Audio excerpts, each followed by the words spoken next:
Assalamualaikum warahmatullahi wabarakatuh. Saya Marwa Salim Aris. Selaku moderator dari kelompok 5. Di sini kita membawakan podcast tentang perkembangan Daulah Umayyah di Damaskus. Check it out. Assalamualaikum warahmatullahi wabarakatuh. Hari ini saya akan menanyakan beberapa pertanyaan kepada narasumber kita yaitu Nabila Bashirokawa.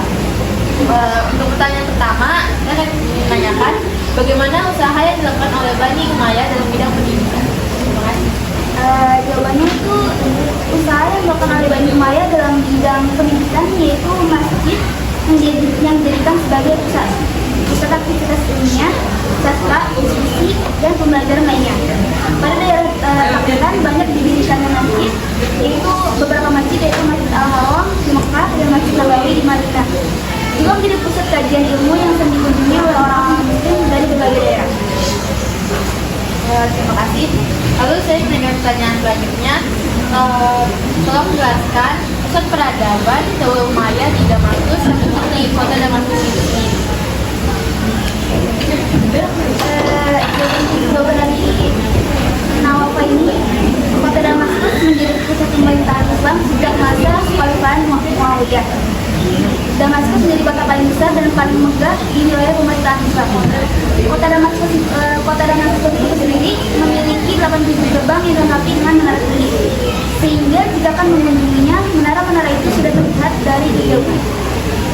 Pada masa Al-Walid, kota Damaskus dipercantik lagi dengan berbagai fasilitas umum sehingga menjadi burjo pada Lalu saya telah menjelaskan pusat peradaban Daulah Umayyah di Damaskus terletak di kota Kairawan.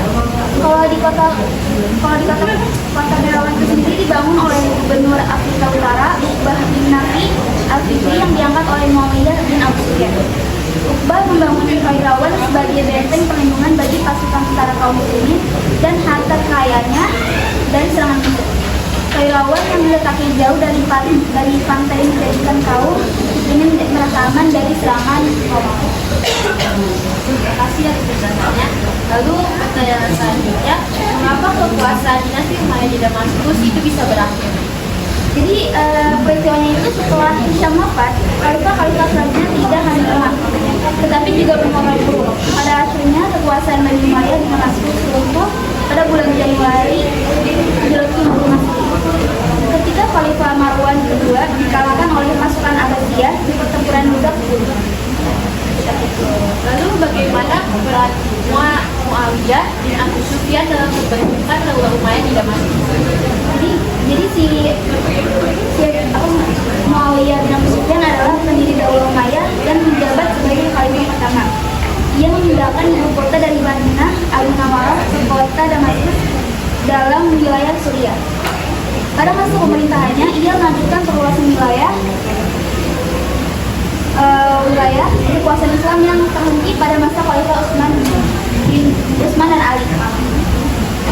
Lalu, mengapa Daulah Umayyah di Damaskus mengalami kemunduran pada masa kekhalifahan terakhir?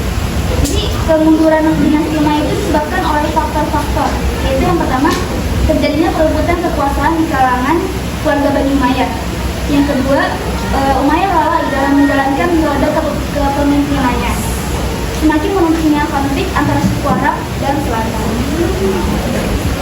Lalu, kapan periode kemajuan dinasti Umayyah di Damaskus dimulai?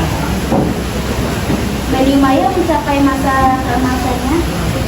Jadi kemajuan dinasti Umayyah di Damaskus dimulai pada masa keemasan Bani Umayyah sendiri, yaitu pada masa pemerintahan Khalifah Al-Walid atau Al-Walid bin Malik yang memimpin pada tahun 705